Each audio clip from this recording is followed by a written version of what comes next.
Hello, my friend. Welcome back to the Healthy Eating for Busy Women podcast. I'm happy you're here and that you can take a moment out of your busy schedule to spend some time with me this week. And today I want to talk about how to stop feeling guilty around your food decisions. It's interesting because as potentially a type A woman or someone who thinks more logically, we feel like we just want to make the healthy decisions with food we want so we can lose weight, fit, whatever that is. But then sometimes I think it can surprise us how emotional our relationship with food can be. And food guilt is something that I coach on very commonly. I have dealt with it very heavily in the past. And so I really want to offer up an episode today to talk about why this can happen, where it comes from, and how to solve this problem so you can make more logical food decisions without that emotional weight. And I think the concept of food guilt can be one of the more frustrating topics for my clients because really you want to just be able to take action so you can create the results with your body that you want. If only things were this cut and dry, but as emotional humans, we really have to be aware of the experience emotionally that we're having with food. And guilt for a lot of us stems from diet culture. Maybe it comes from how we were raised with food. For a lot of you who identify as a high performer or achiever, it will simply come from that conditioning where you have high expectations of yourself or measures of progress. And so there's shame and guilt that surrounds eating decisions when they don't match up with your expectations. All we can know for sure, and that you almost certainly can relate to, is that guilt feels like it gets in the way from you making progress. You'll go out with the best intentions, and then no matter what, you feel like you're just constantly messing up. You can never quite keep it together, and you end up making an eating decision that you feel negatively about. You'll constantly feel like you're doing it wrong or that you should be doing better. And I think one of the biggest roadblocks with guilt and shame around food I see is with very logical type A women, because something that we often struggle with is to get outside of our seemingly logical thinking. So let me give you an example. A thought that can produce guilt or shame around food is I did it wrong, right? The functionality of a thought, I did this wrong, or I should have eaten this way, or I ate too much, is to produce shame and guilt emotionally in our bodies. Now, where we can struggle with this is we will assume that we're always just logically thinking. I'm like this too. I sometimes really struggle to be aware of when I'm emotionally in that headspace and I'm not speaking from logic. But a lot of you will say, I did it wrong. I should have done better. I shouldn't have eaten that. You're reciting the news. You're reciting a scientific fact. And really what I want us to think about here today is that all of us are going to be having emotional experiences around our food decisions. And if you're dealing with shame or guilt around your eating decisions, it's because of thoughts that you're thinking. And this doesn't mean that the goal is for you to just think more positively or to stop having these thoughts. I just want you to be aware of the fact that a lot of what you're thinking isn't logical when it comes to this area of your life. It is emotional and it's rooted in shame and guilt. Something that a lot of my type A clients struggle to see at first is how thoughts that seem logical aren't in fact logical, and they're not math-based. They're actually just full of shame and guilt. So I'll give you all my own example. A thought I had for many years, specifically when it came to healthy eating, was I could have done that better, right? And the way I said this wouldn't have shocked anyone. It would have felt like I was someone who was intellectually and logically taking responsibility for my results when I thought I could have done that better. But here's the thing, that thought, while it presents as logical, was never true. And if this relates to you, it's not true for you either. We are always doing the best we can with what we have. And as human beings who are going to have moments of error, it's natural to make decisions that we wouldn't repeat. But the thought, I could have done that better, for me was creating constant guilt and shame, because what would I make it mean about myself if I assumed I could have done that better that means I'm believing about myself that I shouldn't have made a mistake, or I should be able to not make mistakes, right? A lot of the times our seemingly logical thoughts that create guilt and shame are rooted in belief systems that are based on perfectionism or high performance, things that do not serve us long-term with healthy eating. So I think today, what I want you to start off with here is to think, what thoughts do I think regularly about healthy eating, weight loss, this area of my life that actually feel quite shameful, make me feel guilty, or leave me in a place where I feel like I'm doing it wrong? All right, I want you to consider how you think about solving this problem on a daily basis. What are your thoughts about you when it comes to solving this problem? If you're having any other thoughts besides the math of how to solve this, then it's an emotional relationship. And the thing is, we all have an emotional relationship with not just food, everything in our lives, because that's the way our brain works. We're human beings. Now, this sounds like a massive problem, right? That we're just human beings with all these feelings and we're going to feel shame and guilt. But what I want to offer you today is that these human experiences don't have to be a problem. They don't have to get in the way of you eating healthy and losing weight now. We just need to be aware of them and manage them a bit differently, because the problem that's occurring right now likely is you're having a lot of guilt and shame, but you're not objectively looking at the guilt and shame for what it is. So for example, myself in the past, right? When I thought I could have done that better, I'm seeing that as a truth of the world that just exists. I'm not seeing that actually that thought can't be a fact. It just creates shame, right? So that's the first problem we're having, is we're not being aware enough of the thoughts that are creating the guilt and shame that are not facts.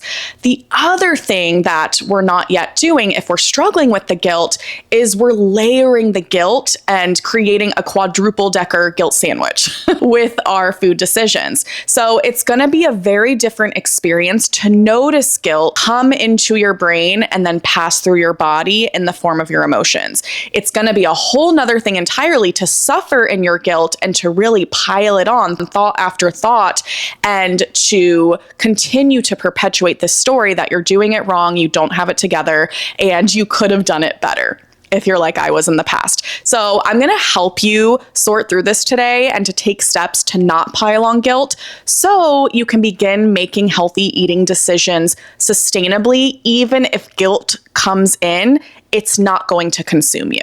I think one of the first things we need to do to manage guilt properly is to make an active decision to detach morality from our meals. I want to say that again. I want you to decide to detach morality from your meals. This doesn't mean you're never going to have involuntary thoughts that create guilt with food. So it doesn't mean you're never going to think, I did it wrong, I shouldn't have eaten that, I should have whatever. You're still going to have those thoughts, but there's a difference between noticing those thoughts and judgments and really attaching yourself to them, spiraling in them, layering them. Because you can make a decision with me right here today that you are going to stop attaching morality, your human value, to the food decisions you make. And what this may look like is, instead of overeating and then thinking, you know what, I did it wrong, I can't get it together, I should have done that differently. Instead, you can watch those thoughts in your brain, notice the guilt in your body, and then from curiosity think, oh, of course this has been so hard. This is what has been coming up every time I make an eating decision. So rather than perpetuating it right now and piling on this story, I'm just going to sit with it and notice it and let there be a period at the end of this experience. And I'm going to let myself witness this guilt. Do you see the difference? I think that there is a skill building element to emotional awareness and processing, but you can make a difference in how you feel today by objectively narrating your guilt properly when it comes to food. And you guys, you don't have to feel crazy and do this out loud, but maybe it's when you're at dinner with the family or you're out with friends or you're at a restaurant. It doesn't matter. Maybe you're by yourself after the end of a long work day and you've gone into the bag of chips. but narrate properly what is happening. It's not that you are hopeless. It's not that you are doing it wrong or that you should have known better. It's that you are having a thought because of learned perfectionism, morality around food, judgment. You're having thoughts that produce guilt. That is a very different experience of food guilt, and it's one that will feel tolerable and digestible rather than feeling like you're suffering in it. And I mean it, you guys. I think that if you're listening, you should have a moment today where you narrate the food guilt properly and watch how much more ease it brings you. This is really the key to navigating food guilt in a way that you do not have to suffer in it. What's really interesting is I talk about all or nothing patterns with food all the time. So this is what I help women solve. It is my bread and butter. It's getting out of that perfectionism and then falling off track with food. So much of why the all or nothing occurs is because we don't know how to have a tolerable experience of uncomfortable emotions. So let's paint this picture for a minute and see if this relates to you. We will have a food plan in place, we'll know how we want to eat healthy, and we'll have all the best intentions for it, right? But then life gets in the way, things get busy, and all of a sudden we make a decision where we go off plan or we overeat, or something happens that we don't see as benefiting our ultimate goal, right? And then this is when we will have an emotional experience. We'll think, I did it wrong. I'm not going to be able to keep this up. I should have done that better. Now watch the guilt come in or the shame. Now we have a triggered emotional experience that occurred because we went off plan or we gained weight or we overate. The human error that occurred created an emotional experience or triggered an emotional experience of guilt. Now, because we don't know how to have a tolerable experience of guilt, which is natural, we then go to the nothing end of the spectrum and give up. We stop taking action, we stop making progress, and instead of evaluating why we overate or what we did wrong, we just completely fall off track and then wait until motivation strikes again months, weeks, or some of us years later, right? And I think that so much of the time when it comes to losing weight for the last time or solidifying really naturally healthy eating habits, we think what I eat is most important, or even our body cues is most important. Those things matter, but what you will need to learn first is how to have a tolerable experience of very natural human emotions. Because what I want to offer today is that an experience like guilt or shame is not dirty, it's not tarnished, it doesn't mean you're being unkind to yourself, it's not wrong, it means you're human. And as humans, we're gonna have a very lovely primitive brain that likes to judge us quite a bit, and it will perpetuate learned thoughts from the past that do not serve you. But this doesn't need to feel like suffering when we're able to navigate that in a more tolerable way. And so I want you to consider today with me, if you've been picking up healthy eating and putting it back down, making some weight loss and then gaining it all back, what if it's not because you don't have all the answers or because you need to find a right manner of healthy eating? What if it's just because the moment that you perceive yourself doing something wrong and you should have done it better, that guilt doesn't feel like something you know how to navigate yet. It feels too much. And so we perpetuate the story. We get in the pool of this guilt, of this helplessness to the point where we don't keep going. That is what you can solve. And that is, as y'all know, my mission to help you solve, because once you create a more normalized and navigable experience of something like food guilt, there's nothing that can stop you from getting the result, because now you have conditions where a moment of human error isn't going to knock you off track. One other thing I'll say related to guilt, when you're really in the stories with it and you're believing guilt and you're not objectively looking at it, you will think that the solution with your eating habits is doing it right, is never getting it wrong, is finding the perfect solution. And I want you guys to feel safe to call that out right now in a loving way. Have you been looking for that shiny solution with healthy eating? Because from a guilt-indulged place, you don't want to do it wrong. You want to make sure you have the right answers. You want to make sure you don't fail, right? Our thoughts and perspectives will give us away, because here's the truth. None of these things you're trying to achieve, never doing it wrong, never failing, are actual measurable things that can happen. These are judgments that you're trying to avoid that lead to guilt or shame. So it is a judgment to think, I'm doing it wrong. It is a judgment to think, I failed. Those things can never happen. And there's an element of this that can feel relieving, I think, if we see what I'm referring to here. You can't fail. You can't do it wrong. Creating healthy eating habits and losing weight is just trial and error. The key here is we want you to be in a place to do the trial and error necessary to create the result in your way. And that means we've got to get out of this aversion and resistance to uncomfortable emotions, like guilt. And so to set expectations as well, for those of you who are in my membership, you know this, but if you want to join a community where we focus on this, what I teach you in my program isn't positive thinking. It's not to set unrealistic expectations with perfectionism or high performance. It's to create a result. And so much of the lens we're having over this problem is from this aversion to guilt and shame that we're protecting ourselves from. What I want you to know is to eat healthy and lose weight for the last time, to get out of the all or nothing. You are going to have to learn how to witness and exhale your human emotions and process them in a sustainable way. If you're reaching for a perfect plan or perfectionism and your intuition's telling you that that's what might be happening, it almost certainly is. And let's focus on the more emotional healing so you can get out of that. And this topic today is one example of how you can do that. So again, really start to notice the thoughts you're having and distinguish whether they're thoughts or facts. Notice the thoughts that are perpetuating guilt and shame when it comes to your eating decisions. A couple of questions I really like to offer my clients to notice these thoughts are, is this a fact and it's provable and everyone would agree on this? Or is it something I'm believing about myself? Is it a judgment I'm having? So is it a fact or a judgment? That is one question you can ask.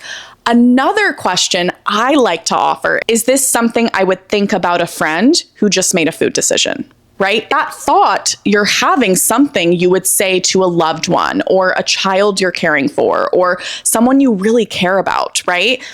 For my thought in the past that I shared, I could have done that better. Imagining myself saying that to someone who's in my care or a loved one or one of y'all, that is not something that would ever cross my brain, right? And it allows me to see it for what it was, which was just complete shame. So once you get eyes on these thoughts that are perpetuating guilt, keep an eye on them and notice that that's what's actually occurring. It's not the fact that the food decisions you're making are wrong or shameful. It's all just math, and math is always solvable, which means no matter where you're at right now, no matter where your eating decisions are at, it makes sense and it is solvable right now. So to review, let's talk about some steps we can take together to process this guilt when it comes up. So first, I want you to recognize the root of the food guilt. I want you to see what thought you're thinking, what judgment you're having that's creating that emotion. Always remember to objectively notice these thoughts, because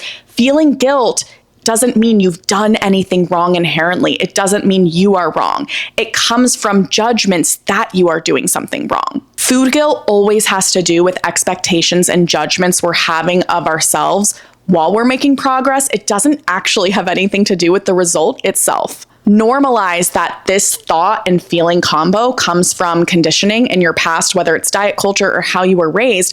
It doesn't come from factual truth of what you're experiencing. It actually has nothing to do with your progress. Number two, I want you to notice how you're labeling food or referring to food. And this will apply to all of us differently, I think, but are you using language around food that it's good or bad? I don't think we have to police ourselves a huge amount on this. I just want you to be curious about it. Are you labeling some foods as healthy or unhealthy in a way where it feels morally superior to eat more nutritious foods, and it feels morally less than or shameful to have other foods. This is something you want to keep an eye on. Every now and then I'll be coaching a client, and understandably, right, you'll watch a client be like, I had a good week or a bad week. I was good this week or I wasn't good this week. This just shows where our brain's at, and it shows that we're still seeing our healthy eating progress as a moral dilemma, and that's something we want to start healing over time. When we heal the guilt over time, which you do by objectively looking at it, you will notice that this all or nothing pattern of good and bad starts to heal itself as well. Next, I want you to start redefining for you what healthy eating means. I think I can really remember the time when I massively shifted from putting healthy eating on a pedestal of high nutrition, clean eating, all those things, to naturally healthy eating, as I like to call it, because to me, naturally healthy eating is eating healthy in my own way that allows me to have the results I want. I think the biggest shift for me is realizing I make the rules and there's no police or anyone looking out for how I'm eating. Really, it's my decision and I can take ownership of that. And so I get to decide what is healthy for me, right? Of course, in Own Your Eating Habits, for example, there's emotional health. We focus on body health and then the foods we eat. So there are tiers we think about to help us structure this. But something I say to my clients all the time is any process I use to help you guys isn't for you to fit into. It's for me to see how that process can fit you. And if you're my client, that's what I'm here to help you do. But we need to get out of this thinking that someone else has the best answer for us.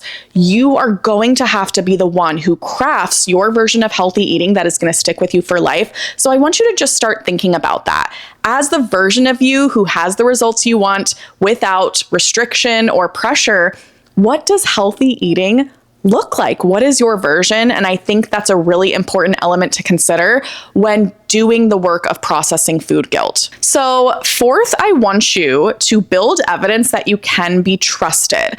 But I want to be very specific about this. I'm not saying to build evidence that you can be perfect with food. I'm not saying to build evidence that you will always follow through with a plan or you will constantly eat clean no matter what day it is. That is perfection, and that is not the standards that you should be holding yourself to. It's not that we shouldn't have goals with healthy eating. That's not what I'm saying. I'm saying don't set standards of perfection. Trust with food is built around not avoiding failure, but in knowing you can be resourceful with it. So something that shifts a lot for women I coach is maybe they do come in thinking that trust with food means they'll never overeat or they'll never fall off track, whatever that is. But actually self-trust is built when they realize they're gonna fail, but when they do, they're not gonna quit. They're no longer gonna completely give up, fall off track. They're still gonna keep moving towards their goal, even with the human error. So I just want you to redefine what self-trust means with food. And really what I think guilt perpetuates this I'm doing it wrong mentality is that you're not perfect. And our brain would be right. We're not perfect. We're never going to be. We're gonna do it quote unquote wrong, but that was never the point. That's not why you don't have the results you want with your body. What actually we wanna start leaning into is trust, not that we're going to always follow the food plan or the diet, but that if we make a mistake or overeat or we're still learning, we're not going to stop having the best intentions to do well, and we're not going to quit. Does that make sense? I think that's a really important distinction. So my hope with this episode today is to give you a different perspective of guilt if it is something that you're dealing with or navigating right now with food. And I also want you to know you're not alone. I think that when we feel isolated with our emotional experiences, we can feel really alone and we can suffer a lot in that. One of my biggest missions with my coaching and this podcast and my programs is to help you understand that no matter where you're at, it is solvable now efficiently. Without willpower, without pushing yourself, there is another way. And most importantly, that you are not alone. You are not flawed. You're not doing things wrong. There's likely just a lot of judgment occurring. And the key is to learn how to navigate that. It's not to fix ourselves. And we can begin navigating that now. All right. So I hope that this episode was a little bit of a breath of fresh air or gave you some different perspective. If you want to take this work to the next level, the next step is to sign up for my free course. So I have a free course called How to Solve Your Food Struggles in 5 Days. It will help you get started to becoming a naturally healthy eater and losing weight for the last time. So you can go to katrentis.com/course, and can't wait to see you there. I hope you have a wonderful week, and I'll talk to you next week.